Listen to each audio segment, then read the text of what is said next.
because this happens all the time, where someone has had a dog and they get busted, but then they say, yeah, I've been meaning to tell you, PTSD and what have you, I need this emotional support for cats.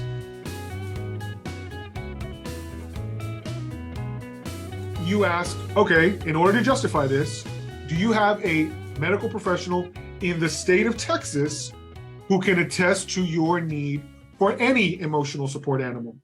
And specifically, do you have someone who can attest to your need for all 4 of these cats or any one of them? Because if you get documentation for one, that's fine. The other 3 have to go. So it's the same test. So are they technically in violation?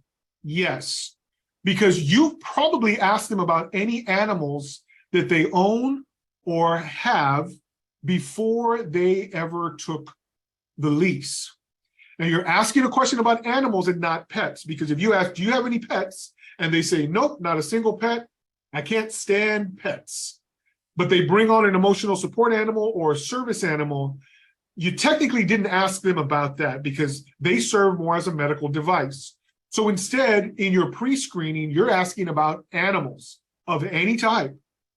And so if they said no, and all of a sudden they have an animal, you can cite them as a technical default for violating the provision in your lease that prohibits animals on the property without prior written authorization. Now, they may later justify that it turns out that during the lease term, they developed an emotional need, or they were first prescribed the need for an emotional support animal. That is potentially legitimate if they can establish it, again, with some kind of documentation from a Texas medical professional as to their need for an emotional support animal, and some other documentation as to the legitimacy of this particular animal serving that need. Now, you may get something that says, generally speaking, this person needs a cat or a dog. So then it comes down to the reasonable accommodation. If a cat or a dog is needed, is it reasonable then to accommodate for 4 cats or 4 dogs? And that's where you have a fact issue. My position would be no, that if a cat or a dog fulfills that need, they can keep one, but they got to get rid of the rest. And if they refuse to do this, and on the basis that they claim, it doesn't appear that their written documentation justifies it, and you can potentially move or seek to remove this tenant from the premises for violation of that part of the policy.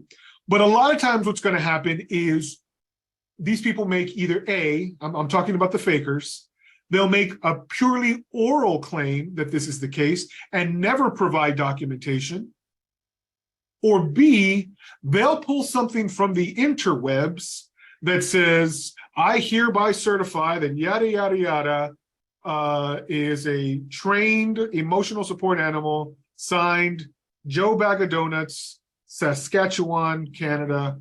And like, come on. It needs to be a medical professional in the state of Texas. And counselors don't count. So someone may be undergoing counseling, but unless they're seeing a medical professional that prescribes an emotional support animal, a counselor in and of itself is not, generally speaking, qualified to make this diagnosis. Landlords, as always, we welcome you to follow us on our Instagram page. If you're not a member yet, join us on Facebook. And if you enjoy what you see here, give us a thumbs up. Click that like button. We enjoy that very much. And if you haven't subscribed yet, please consider subscribing.